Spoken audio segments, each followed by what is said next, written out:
বিশ্বকাপ জয়ী সোনার মেয়ে রিচা ঘোষকে বিরাট উপহার রাজ্যের মুখ্যমন্ত্রী মমতা বন্দ্যোপাধ্যায়। রিচা ঘোষের নামে স্টেডিয়ামের ঘোষণা মুখ্যমন্ত্রী মমতা বন্দ্যোপাধ্যায় তিনি উত্তরবঙ্গে গিয়ে বিশ্বকাপ জয়ী বাংলার সোনার মেয়ে এবং একমাত্র বাঙালি যিনি বিশ্বকাপ জিতেছেন সেই বাংলার গর্ব, বাঙালির গর্ব রিচা ঘোষের নামে স্টেডিয়ামের নাম ঘোষণা করলেন। মমতা বন্দ্যোপাধ্যায় উত্তরবঙ্গ সফরে সোমবার দিন তিনি স্পষ্ট করেন যে রিচা ঘোষের নামে নতুন ক্রিকেট স্টেডিয়াম হবে। ঠিক কোথায় হবে? মাননীয় মুখ্যমন্ত্রী তিনি জানিয়েছেন যে শিলিগুড়ির চাঁদমণি টি এস্টেটের 27 একর জমি রয়েছে, সেই জমিতে তৈরি করবে রাজ্য সরকার একটি আন্তর্জাতিক মানের ক্রিকেট স্টেডিয়াম। এবং এই খবর পাওয়ার পরেই উত্তরবঙ্গ তো বটেই, গোটা রাজ্য জুড়ে মানুষের মধ্যে কিন্তু অবশ্যই খুশির উচ্ছ্বাস, কারণ উত্তরবঙ্গে ক্রিকেট স্টেডিয়াম হবে এটা যেমন একটা অবশ্যই খুশির খবর, পাশাপাশি কারেন্ট যে ক্রিকেট খেলছে অর্থাৎ বর্তমানে খেলা ক্রিকেটার যিনি খেলছেন তার ক্রিকেট কেরিয়ারে তার নামেই গোটা একটা স্টেডিয়াম হবে, এ ঘটনা বিরল।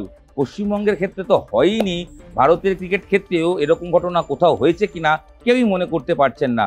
সচিনের নামে গ্যালারি রয়েছে, সৌরভের নামে গ্যালারি রয়েছে, ঝুলনের নামে ইডেনে প্যাভিলিয়ন রয়েছে, অবশ্যই সৌরভের নামে ঝুলনের নামে রয়েছে, সচিনের নামে মুম্বাইতে রয়েছে, ধোনির নামে স্ট্যান্ড রয়েছে, বিভিন্ন ক্রিকেটারদের নামে, কপিল দেবের নামে শুরু করে বিভিন্ন ক্রিকেটারদের নামে তাদের স্টেট অ্যাসোসিয়েশনে সাধারণত ক্রিকেটের গ্যালারির কোনো স্ট্যান্ড আমরা দেখতে পাই।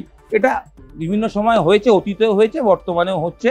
তবে গোটা একটা ক্রিকেট স্টেডিয়াম হবে এবং তার নামকরণ হবে রিচা ঘোষের নামে, এ ঘটনা সত্যি রেয়ার। তাই সমস্ত খেলাপ্রেমী মানুষ বা ক্রিকেট প্রেমী মানুষ যারা রয়েছেন তারা অবশ্যই মাননীয় মুখ্যমন্ত্রী মমতা বন্দ্যোপাধ্যায়ের ঘোষণাকে তারা অবশ্যই সাধুবাদ জানাচ্ছেন এবং ডেফিনেটলি উত্তরবঙ্গের মানুষজন তারাও আপ্লুত রিচার পরিবার। তার কারণ রিচার বাবা মানবেন্দ্র ঘোষ বলছিলেন যে তার সঙ্গে যখন ওভার ফোন আমরা কথা বলছিলাম তিনি বলছিলেন যে সত্যি তিনি আপ্লুত, কি বলবেন তিনি বুঝতে পারছেন না, কারণ উত্তরবঙ্গ থেকে এক সময় রিচাকে ক্রিকেটার তৈরি করার জন্য কলকাতায় নিয়ে আসা অবশ্যই একটা বড় জার্নি ছিল, কঠিন জার্নি ছিল। উত্তরবঙ্গে মাঠের সেই পরিকাঠামো হয়তো ছিল না, সেই কারণে কলকাতায় আসতে হতো। তবে উত্তরবঙ্গের ক্ষেত্রে যে নতুন স্টেডিয়াম হবে এবং যারা উঠতি ক্রিকেটার হবে, যারা ভবিষ্যতে রিচা হতে চায়, ভবিষ্যতে ঝুলন হতে চায়, ভবিষ্যতে সৌরভ হতে চায় উত্তরবঙ্গের মানুষরা, তাদের জন্য অবশ্যই এটা বিরাট প্রাপ্তি। তাই বাকরুদ্ধ হয়ে গেছেন রিচার বাবা এবং তিনি বলছেন রিচার সঙ্গে হয়তো অবশ্যই কথা হয়নি, প্রথমে তিনি বিশ্বাসই করতে পারছিলেন না, তা অবশ্যই এটা জানার পর তিনি মাননীয় মুখ্যমন্ত্রীকে ধন্যবাদ জানিয়েছেন এবং তিনি বলছেন এটাই জীবনের সবচেয়ে বড় পাওয়া, এর চেয়ে আর বড় কিছু পাওয়া হতেই পারে না। কি বললেন রিচার বাবা মানবেন্দ্র ঘোষ, শোনেন। আর কি চেতে পারি? হ্যাঁ, যেটা এতদিনের একটা আবদার ছিল, হ্যাঁ, যেটা মানে অ্যাকচুয়ালি এটা সকলের জন্য না, তো খুবই আনন্দিত। এটা থ্যাংক ইউ তো বলতেই হবে। আমি জানতে পারলাম যে ঘোষণা করেছেন, হ্যাঁ, মানে আর কি, আবার শখ। বাঙালির গর্ব, বাংলার গর্ব রিচা ঘোষ বিশ্বকাপ জিতেছেন। বিশ্বকাপ জেতার পর আমরা দেখেছি ইডেনে তাকে ঘিরে কি মেগা সংবর্ধনা দেওয়া হয়েছে। ইডেনে সিএবি কর্তাদের পক্ষ থেকে 34 লক্ষ টাকা ফাইনালে রান করার জন্য তাকে আর্থিক পুরস্কার দেওয়া হয়েছে, সোনার ব্যাট বল দেওয়া হয়েছে, পাশাপাশি রাজ্য সরকারের পক্ষ থেকে দেওয়া হয়েছে তাকে ডিএসপি র্যাঙ্কের চাকরি, রাজ্য সরকারের চাকরি তিনি পেয়েছেন ডিএসপি রিচা ঘোষ ইতিমধ্যেই তাকে তার যে জয়নিং লেটার সেটা মুখ্যমন্ত্রী হাতে তুলে দিয়েছেন। সোনার চেন দিয়েছেন, নিজের ডিজাইন করা ব্যাট আর বলের যে সোনার চেন মাননীয় মুখ্যমন্ত্রী সেটা রিচাকে পরিয়ে দিয়েছিলেন। অবশ্যই বঙ্গভূষণ, বাংলার শ্রেষ্ঠ যে সম্মান সেটা দেওয়া হয়েছে। রাজ্য সরকারের পক্ষ থেকে একাধিক পুরস্কার তো রিচার জন্য ছিল।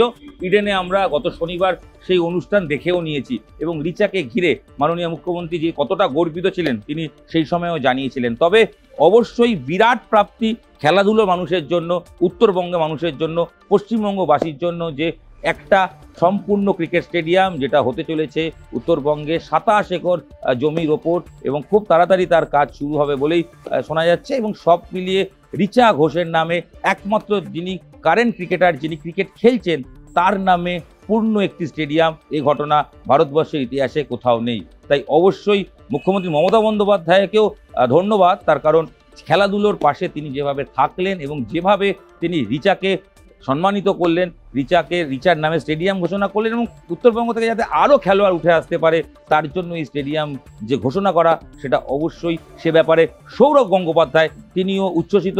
তিনি মাননীয় মুখ্যমন্ত্রীকে অবশ্যই তার জন্য তিনি শুভেচ্ছা জানিয়েছেন যে রিচার নামে স্টেডিয়াম, তিনিও আপ্লুত। সৌরভ কি বলল আমরা শুনে নেব। আমার মনে আছে যখন WPL শুরু হয় তখন সমস্ত কাগজে বেরোচ্ছে যে ছেলেদের WPL হবে, ইডেনে T20 ফরম্যাটে টুর্নামেন্ট হবে। উনি একটা ছোট্ট মেসেজ পাঠান যে মহিলাদের ক্রিকেটটাও যাতে এর মধ্যে শুরু হয় WPL এর সাথে। হয়তো অনেকে জানে না, অনেকে এই ছোট ছোট জিনিস মাথাও রাখে না। এটা 2 বছর আগেকার কথা, তখনও রিচা ওয়ার্ল্ড চ্যাম্পিয়ন হয়নি বা ভারতের WPL এত ভালোভাবে শুরু হয়নি। যেদিন রিচা ওয়ার্ল্ড কাপ জেতে বা ভারত ওয়ার্ল্ড কাপ জেতে, আমি ওনাকে SMS করি যে আপনাকে এই ফাংশনে আসতে হবে। উনি এক কথায় রাজি হন, বলে হ্যাঁ নিশ্চয়ই আসবো, কারণ মহিলা ক্রিকেট এত জায়গায় পৌঁছেছে। আমি ছেলেদের ক্রিকেটারদের সাথেও মহিলা ক্রিকেটকেই অতটাই সাপোর্ট করি আর চাই অতটাই এগিয়ে চলুক।